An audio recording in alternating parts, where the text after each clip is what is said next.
Postal voter হিসেবে কীভাবে নিবন্ধিত করবেন সেটাই আজকে দেখাবো। প্রথমে আমরা গুগল প্লে স্টোর থেকে পোস্টাল ভোট সার্চ বক্সে গিয়ে আমরা এখানে লিখব পোস্টাল ভোট লিখলেই দেখবেন চলে আসবে পোস্টাল ভোট বিডি। এখানে ক্লিক করে এই পোস্টাল ভোট বিডি অ্যাপসটি ডাউনলোড করব। আমার এখানে ওপেন লেখা, কারণ আমি আগে এটা ডাউনলোড করে ইনস্টল করেছি। আর আপনাদের মোবাইলে ইনস্টল করা না থাকলে এখানে ওপেনের পরিবর্তে লেখা থাকবে ইনস্টল, আপনারা সেখান থেকে ইনস্টল করে নেবেন। নেওয়ার পর এই অ্যাপসটি ওপেন করবেন।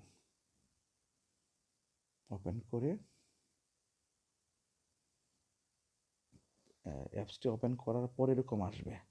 যেহেতু আপনারা রেজিস্ট্রেশন করবেন, লগ ইন করুন। এখানে না ক্লিক করে আপনারা ক্লিক করবেন রেজিস্ট্রেশন করুন। অ্যাপসটি ওপেন করে রেজিস্ট্রেশন করুন, এখানে ক্লিক করবেন। করার পরে এই যে বাংলাদেশ সিলেক্ট অবস্থায় এখানে পরবর্তীতে চাপবেন। এখানে ভালোভাবে পড়ে নেবেন। নেওয়ার পরে যারা বেসরকারি মাধ্যমিক স্কুলের শিক্ষক যারা আছেন তারা এই যে মাঝেরটা নির্বাচন কমিশন থেকে নিবন্ধিত নির্বাচনী দায়িত্বপ্রাপ্ত কর্মকর্তা, এটা সিলেক্ট করবেন। এটা সিলেক্ট অবস্থায় এরকম একটা পপ আপ মেনু আসবে, আমি বুঝতে পেরেছি, ক্লিক করবেন। তারপর এখান থেকে পরবর্তী অপশনে যাবেন। যাওয়ার পর এখানে আপনার ভ্যালিড একটা মোবাইল নাম্বার দিবেন।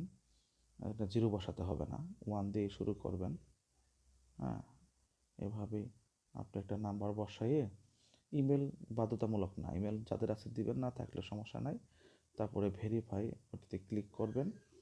এখানে আপনাদের 6 ডিজিটের একটা ওটিপি আসবে। ওই ওটিপি এখানে একটা মেসেজ আসবে। এই মেসেজে ক্লিক করলে অটোমেটিক এখানে ওটিপি অটোভাবে বসে যাবে। তারপর এভাবে আপনারা পরবর্তী ধাপে গিয়ে কী কী চায় সেগুলা দিয়ে এখানে রেজিস্ট্রেশন করবেন। রেজিস্ট্রেশনের কাজ শেষ করে আবার পুনরায় লগ ইন করে আপনার তথ্য দিবেন। এখানে দেখলেই বুঝতে পারবেন এভাবেই এই কাজটি করা যায়। যেমন আমি দেখাচ্ছি, আমার একটা লগ ইন করা ছিল, আমি লগ ইনে ক্লিক করব। ক্লিক করে আমার মোবাইল নাম্বারটা দিব, 0 দিতে হবে না, পাসওয়ার্ড দিব, ভেরিফাই ক্লিক করব, তারপরে লগ ইন করব। লগ ইন করার পরে দেখবেন আমার যেহেতু করা আছে, তাই এখানে আমাকে অভিনন্দন, আপনার পোস্টাল ব্যালটের আবেদন দেখাবে এরকম নিবন্ধন। তখন আপনার জাতীয় পরিচয়পত্রের তথ্য দিবেন।